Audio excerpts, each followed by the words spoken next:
It reveals the shocking truths behind the 1867 steam engine applied to two-wheeled vehicles, epitomized by the Micos-Perrot steam velocipede, the first motorized bicycle that marked the dawn of mechanized personal transport. We'll expose hidden dangers like boiler explosions, patent feuds, and how this cumbersome beast indirectly ignited early motorsports, paving the way for gasoline revolutions and modern racing spectacles. Paris, 1867. In a smoky forge amid the Second Empire's industrial fervor, bicycle maker Pierre Micos and engineer Louis-Guillaume Perrot fuse a revolutionary contraption, a velocipede propelled not by pedals alone, but by a hissing steam engine. This isn't just a bike, it's the first application of a steam engine to a two-wheeled vehicle, using boiler pressure to drive pistons and create thrust, heralding the shift from human or animal power to mechanized mobility. Heavy, hazardous, and inefficient, it nonetheless sparked the genesis of motorcycles, replacing steam's bulk with future gasoline efficiency. But here's the shocking truth: this invention wasn't a triumph, it was a ticking bomb. Prone to explosions that could maim or kill, it endangered its creators and riders, with patent disputes and financial flops nearly erasing it from history. In this explainer, we'll uncover how the Micos-Perrot steam velocipede's hidden perils and fleeting glories laid the explosive foundation for motorsports, from deadly velocipede derbies to the high-octane thrills of today's MotoGP. Brace yourself, the truth about 1867 steam revolution is about to boil over. Let's pedal back to the roots. The velocipede era dawned in 1817 with Carl von Dreiser's running machine, a wooden two-wheeler pushed by feet, no pedals. By the 1860s, Pierre Micos, a Parisian locksmith turned bicycle pioneer, revolutionized it with crank pedals on the front wheel, creating the bone-shaker velocipede. His factory churned out hundreds, employing 300 workers by 1868, fueling a cycling craze across Europe and America. But human power limited speed and range. Enter steam, the industrial darling powering locomotives and factories. Shocking truth number 1, the 1867 steam engine for two-wheelers was born from wartime desperation and curiosity. Amid the American Civil War, 1861 to 1865, inventors sought mobile power. Sylvester Roper in Boston tinkered with steam carriages, but in France, Perrot, a gunmaker and engineer, patented a small steam engine in 1868, initially for tools. Perrot, collaborating with Micos's son Ernest, bolted this engine, 22 mm bore, 80 mm stroke, coal-fired boiler, onto a velocipede frame. The result, a 87 kg beast with a saddle-mounted boiler, steam cylinders driving the rear wheel via belts or rods. Top speed?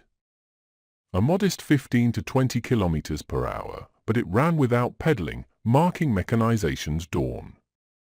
Patented December 26, 1869, it competed with Roper's similar 1867 to 1869 design, both vying for the first motorcycle title. The mechanics. Simple yet perilous, coal-heated water in a boiler, generating steam to push pistons, converting linear motion to rotary via cranks.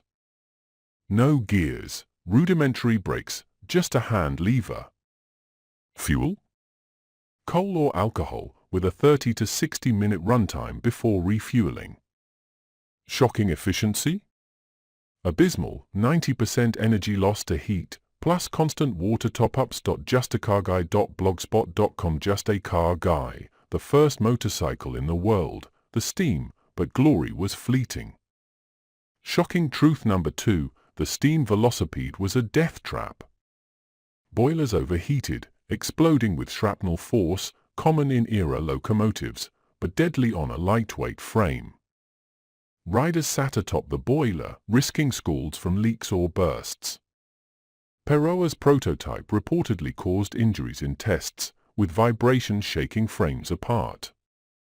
Financially, it flopped. Micos's factory bankrupted in 1870 amid Franco-Prussian War, producing perhaps 1 or 2 units.